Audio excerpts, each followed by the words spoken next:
chồng ấy phun dưa nữa nè, cô tôi dùng tăng anh cô giờ phải xuống nữa nhóc cái tía đi nè,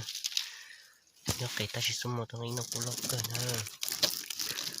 mà mất đi về sai xe cũng mất gì nè,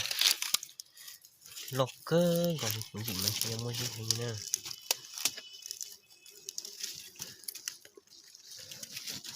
mà lỡ được về sai được sai cũng mất gì, nhóc cái cứ gọi đi cũng giờ tức là chụp bỏ nè, cho nó cũng trọt tệ cả, bỏ cũng mất về sai nữa.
Lóc cần cầu nữa,